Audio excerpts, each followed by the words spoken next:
नमस्कार, दृष्टि आईएएस के टुडेज जी के प्रोग्राम में आपका स्वागत है। सबसे पहले पिछले सेशन का रिकैप देखते हैं। पहला प्रश्न था, निम्नलिखित कथनों पर विचार कीजिए। 1. अंतर्राष्ट्रीय ऊर्जा एजेंसी एक स्वायत्त अंतर सरकारी संगठन है जिसका मुख्यालय जिनेवा में है। 2. भारत अंतर्राष्ट्रीय ऊर्जा एजेंसी का सदस्य नहीं है। 3. वर्ल्ड एनर्जी आउटलुक रिपोर्ट अंतर्राष्ट्रीय ऊर्जा एजेंसी द्वारा हर साल जारी की जाती है। उपरोक्त में से कौन सा यहाँ से कथन सही है या फिर है? इसका सही जवाब था केवल 3। अगला प्रश्न था, निम्नलिखित कथनों पर विचार कीजिए। 1. हॉर्नबिल उष्णकटिबंधीय और उपोष्णकटिबंधीय अफ्रीका और एशिया में पाए जाने वाली पक्षियों की एक फैमिली है। 2. ग्रेट हॉर्नबिल तमिलनाडु और नागालैंड का राजकीय पक्षी है। 3. नागालैंड में मनाए जाने वाले हॉर्नबिल उत्सव का नाम हॉर्नबिल पक्षी के नाम पर रखा गया है। उपरोक्त में से कौन सा यहाँ से कथन सही है या फिर है? इसका सही जवाब था केवल 1 और 3। अगला प्रश्न था, निम्नलिखित कथनों पर विचार कीजिए। 1.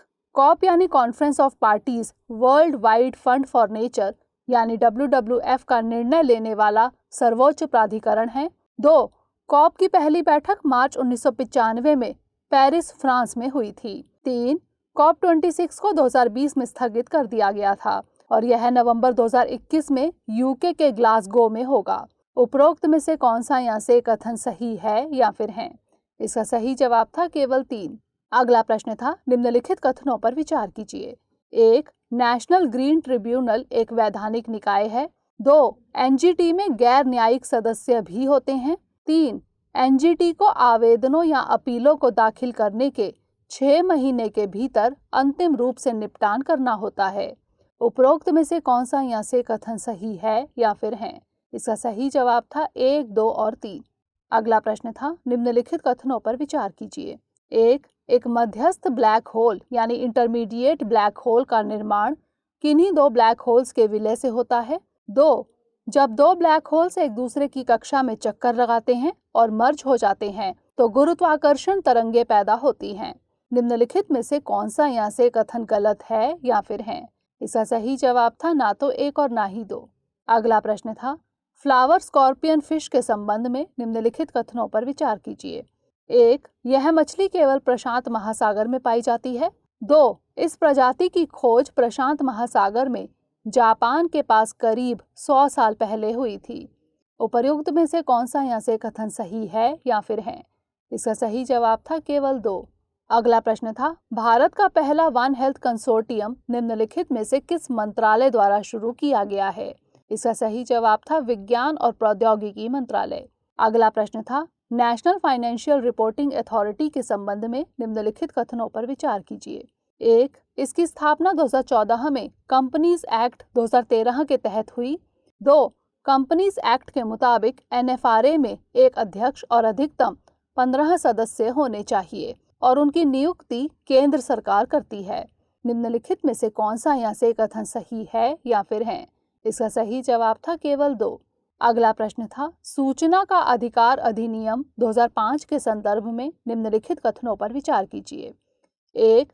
इस कानून का अधिनियमन बोलने की स्वतंत्रता के मूल अधिकार को वास्तविक रूप देने के लिए किया गया। 2. जब से सूचना के अधिकार को अनुच्छेद 19(1) क में अंतर्निहित किया गया है, इसे एक अंतर्निहित मूल अधिकार ही माना जाता है। 3. यह कानून सूचना की स्वतंत्रता अधिनियम 2002 को समाप्त करता है। उपर्युक्त में से कौन से कथन सही हैं? इसका सही जवाब था 1, 2 और 3। अंतिम प्रश्न था, इनपुट टैक्स क्रेडिट यानी ITC के संबंध में निम्नलिखित कथनों पर विचार कीजिए। 1. यह एक कर है जिसका भुगतान व्यापारी खरीद के दौरान ही करते हैं और बिक्री के दौरान अपनी कर देयता में से घटाने में इसका उपयोग कर सकते हैं। 2. एक ऐसा व्यवसाय जो कंपोजिशन स्कीम में शामिल है वह इनपुट टैक्स क्रेडिट का लाभ नहीं उठा सकता। ITC का दावा व्यक्तिगत इस्तेमाल और छूट प्राप्त वस्तुओं के लिए नहीं किया जा सकता। उपर्युक्त में से कौन सा यहाँ से कथन सही है या फिर है? इसका सही जवाब था 1 और 2 दोनों। हमारे वीडियो अंग्रेजी में देखने के लिए फॉलो करें हमारा ही दूसरा YouTube चैनल दृष्टि IAS इंग्लिश। शुरुआत करते हैं आज के सेशन की। सबसे पहले देखेंगे अभ्यास प्रश्न। क्वांटम की डिस्ट्रीब्यूशन यानी QKD के संबंध में निम्नलिखित कथनों पर विचार कीजिए। 1. QKD क्रिप्टोग्राफिक प्रोटोकॉल के लिए जरूरी सीक्रेट कीज को वितरित और साझा करने का एक तरीका प्रदान करता है। 2. QKD में एन्क्रिप्शन कीज को ऑप्टिकल फाइबर में क्वांटम बिट्स के रूप में भेजा जाता है। 3. QKD में एन्क्रिप्शन को ब्रेक नहीं किया जा सकता है क्योंकि डेटा इलेक्ट्रॉनों द्वारा ले जाया जाता है और इसे पूरी तरह से कॉपी नहीं किया जा सकता है। उपर्युक्त में से कौन सा या से कथन सही है या फिर है? केवल एक और दो, केवल 2 और 3 या फिर 1, 2 और 3? इसका सही जवाब है ऑप्शन बी, केवल 1 और 2। हाल ही में सरकार ने C. यानी centre for development of telematics quantum communication lab का उद्घाटन किया है और स्वदेशी रूप से विकसित QKD यानी क्वांटम की डिस्ट्रीब्यूशन समाधान का अनावरण किया है। क्वांटम की डिस्ट्रीब्यूशन यानी QKD सुरक्षित संचार विकसित करने का एक मैकेनिज्म है। QKD क्रिप्टोग्राफिक प्रोटोकॉल के लिए जरूरी सीक्रेट कीज को वितरित और साझा करने का एक तरीका प्रदान करता है, इसलिए कथन 1 सत्य है। QKD में एन्क्रिप्शन कीज को ऑप्टिकल फाइबर में क्वांटम बिट्स के रूप में भेजा जाता है, इसलिए कथन 2 भी सत्य है। QKD में एन्क्रिप्शन को ब्रेक नहीं किया जा सकता है क्योंकि इसमें डेटा फोटॉन द्वारा ले जाया जाता है, इसलिए कथन 3 गलत है। तो इस तरह इस प्रश्न का सही जवाब है ऑप्शन बी, केवल 1 और 2। आज के सेशन का पहला प्रश्न है, निम्नलिखित कथनों पर विचार कीजिए। 1. टीबी एक वायरस जनित बीमारी है जिसमें फेफड़ा प्रभावित होता है। 2. टीबी हवा के जरिए एक व्यक्ति से दूसरे व्यक्ति में फैलता है। 3.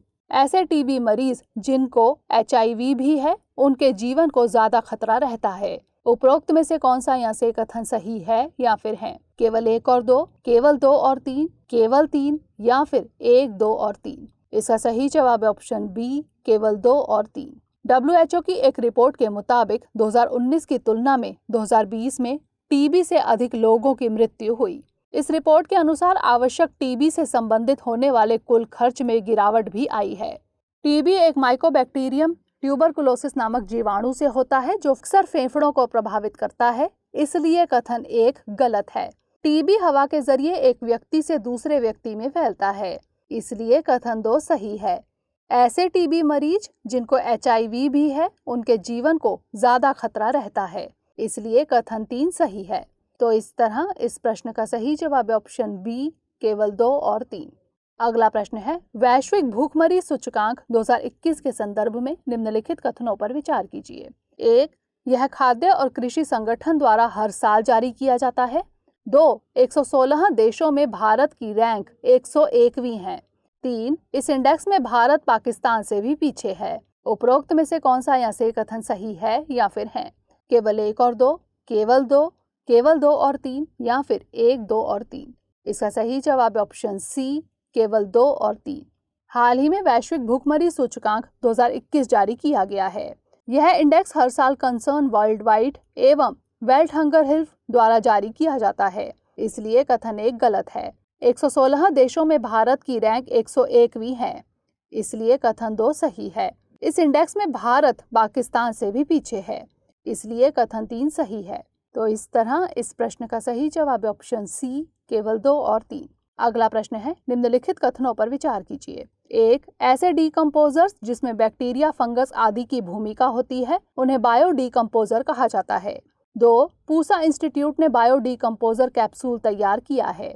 उपर्युक्त में से कौन सा या से कथन सत्य है या फिर है? केवल 1, केवल 2, 1 और 2 दोनों या फिर ना तो 1 और ना ही 2? इसका सही जवाब है ऑप्शन सी, 1 और 2 दोनों, यानी दोनों कथन सही हैं। दिल्ली सरकार ने पराली अवशेष को डीकम्पोज करने के लिए खेतों में बायो डीकम्पोजर का छिड़काव शुरू करवाया है। ऐसे डीकम्पोजर्स जिसमें बैक्टीरिया, फंगस आदि की भूमिका होती है उन्हें बायो डीकम्पोजर कहा जाता है। पूसा इंस्टीट्यूट ने बायो डीकम्पोजर कैप्सूल तैयार किया है। बायो डीकम्पोजर्स में तरल पदार्थ के मिश्रण के साथ छिड़काव किया जाता है जिससे पराली 15 से 20 दिनों में पिघल जाती है। इससे किसानों को फसल के ठूंठ को जलाने की जरूरत नहीं होगी और प्रदूषण भी कम होगा। तो इस तरह इस प्रश्न का सही जवाब है ऑप्शन सी, 1 और 2 दोनों। अगला प्रश्न है, सिलिकोसिस के संबंध में निम्नलिखित कथनों पर विचार कीजिए। 1. यह मुख्य रूप से उत्खनन, विनिर्माण और भवन निर्माण उद्योगों में लगे लोगों में होता है। 2. यह एक ऑक्यूपेशनल डिजीज है। 3. यह खान अधिनियम 1952 यानी माइंस एक्ट 1952 एवं फैक्ट्रीज एक्ट 1948 के तहत एक अधिसूचित बीमारी है। उपरोक्त में से कौन सा यहाँ से कथन सही है या फिर है? केवल 1 और 2, केवल 2 और 3, केवल 3 या फिर 1, 2 और 3? इसका सही जवाब है ऑप्शन डी, 1, 2 और 3, यानी सभी कथन सही हैं। भारत में खदानों, कंस्ट्रक्शन और कारखानों में लगे अनगिनत श्रमिक सिलिका युक्त धूल के संपर्क में आने से मर रहे हैं। इस बीमारी को सिलिकोसिस के रूप में जाना जाता है, इसलिए कथन 1 सत्य है। सांस लेने के दौरान सिलिका अंदर चला जाता है, जिसके कारण यह रोग होता है। इसमें सांस की तकलीफ, खांसी, बुखार और त्वचा का नीला पड़ना होता है।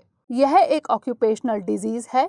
ऑक्यूपेशनल डिजीज ऐसे बीमारी को कहा जाता है जो व्यक्ति को कार्य से संबंधित गतिविधियों की वजह से होता है, जैसे कैंसर, इसलिए कथन 2 सही है।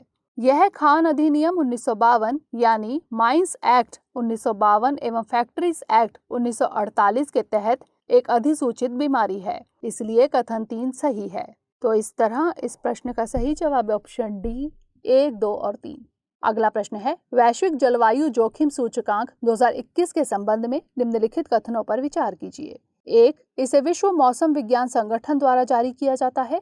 2. यह देशों को मौसम संबंधी खतरों के खिलाफ उनकी तैयारियों के आधार पर रैंक देता है। 3.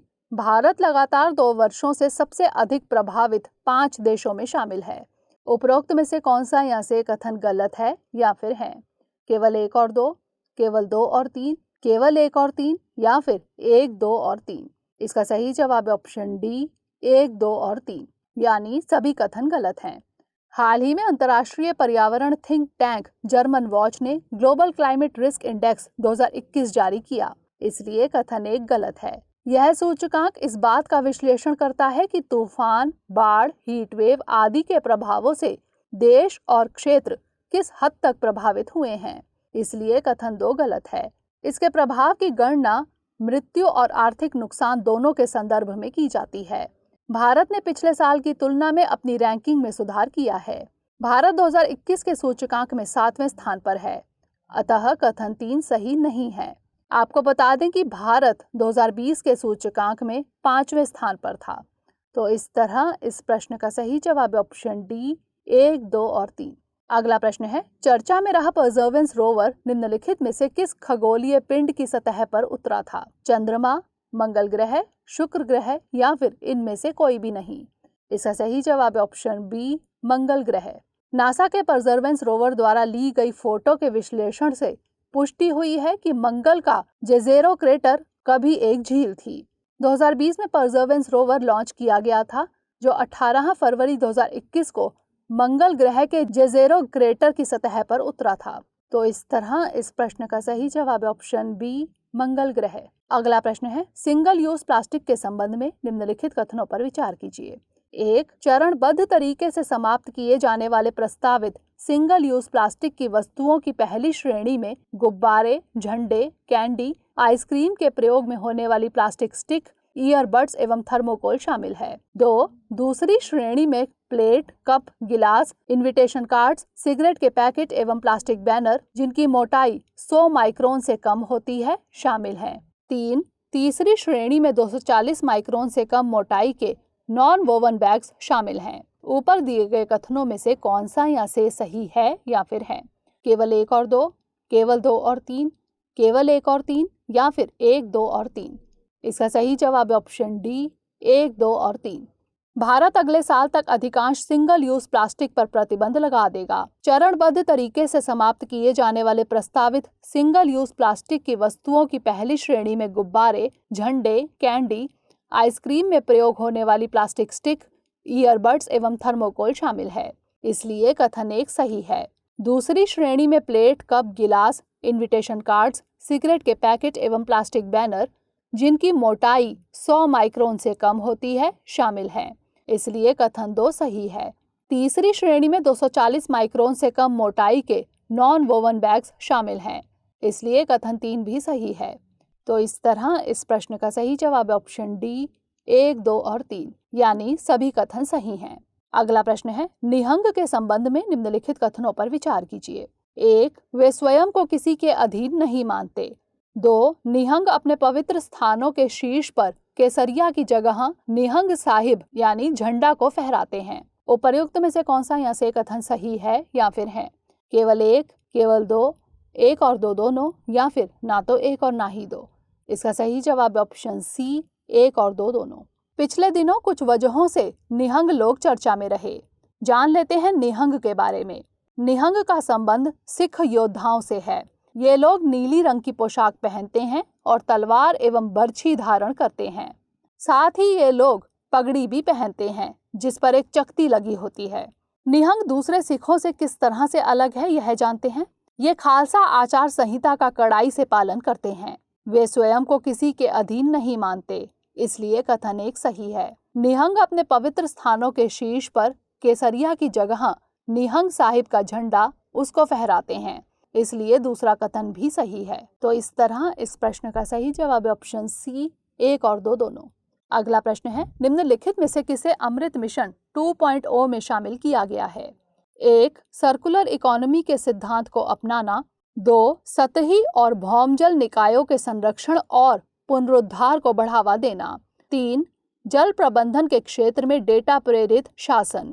4, नवीन वैश्विक तकनीकी और कौशल का लाभ उठाने के लिए तकनीकी उपमिशन। 5, शहरों के बीच प्रतिस्पर्धा को बढ़ावा देने के लिए पेयजल सर्वेक्षण। निम्नलिखित कूट का उपयोग कर उत्तर दीजिए। केवल 1, 2, 4 और 5, केवल 2, 3, 4 और 5, केवल 1, 2, 3 और 4, या फिर 1, 2, 3, 4 और 5। इसका सही जवाब ऑप्शन डी, 1, 2, 3, 4 और 5।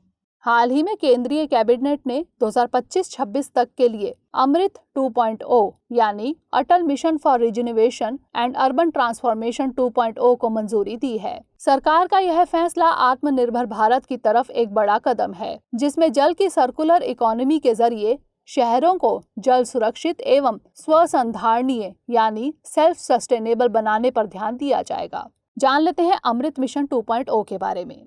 लगभग 68 करोड़ नल कनेक्शंस को मुहैया कराते हुए लगभग 4700 शहरी स्थानीय निकायों के सभी घरों में जल आपूर्ति का 100% कवरेज, करीब 64 करोड़ सीवर्स और सेप्टेज कनेक्शंस मुहैया कराते हुए 500 अमृत शहरों में सीवर्स और सेप्टेज का 100% कवरेज। इसमें शामिल है सर्कुलर इकोनॉमी के सिद्धांत को अपनाना, जल प्रबंधन के क्षेत्र में डेटा प्रेरित शासन, नवीन वैश्विक तकनीकी और कौशल का लाभ उठाने के लिए तकनीकी उपमिशन, शहरों के बीच प्रतिस्पर्धा को बढ़ावा देने के लिए पेयजल सर्वेक्षण और सतही और भौमजल निकायों के संरक्षण और पुनरुद्धार को बढ़ावा देना।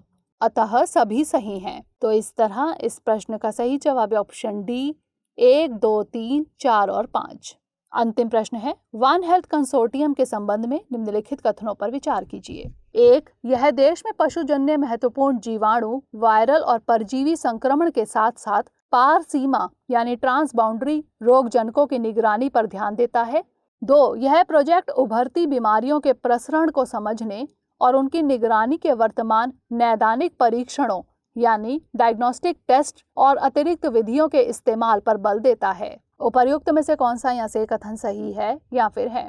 केवल 1, केवल 2, 1 और 2 दोनों, या फिर ना तो 1 और ना ही 2। इसका सही जवाब ऑप्शन सी, 1 और 2 दोनों। केंद्र सरकार के जैव प्रौद्योगिकी विभाग ने वन हेल्थ कंसोर्टियम लॉन्च किया है। यह जैव प्रौद्योगिकी विभाग का पहला वन हेल्थ प्रोजेक्ट है। जान लेते हैं इस प्रोजेक्ट के बारे में। यह देश में पशुजन्य महत्वपूर्ण जीवाणु, वायरल और परजीवी संक्रमण के साथ साथ पार सीमा यानी ट्रांस बाउंड्री रोगजनकों की निगरानी पर ध्यान देता है, इसलिए कथन 1 सही है। यह प्रोजेक्ट उभरती बीमारियों के प्रसरण को समझने और उनकी निगरानी के वर्तमान नैदानिक परीक्षणों यानी डायग्नोस्टिक टेस्ट और अतिरिक्त विधियों के इस्तेमाल पर बल देता है, इसलिए कथन 2 भी सही है। तो इस तरह इस प्रश्न का सही जवाब ऑप्शन सी, 1 और 2 दोनों, यानी दोनों कथन सही हैं। अब नोट कर लेते हैं आज का अभ्यास प्रश्न।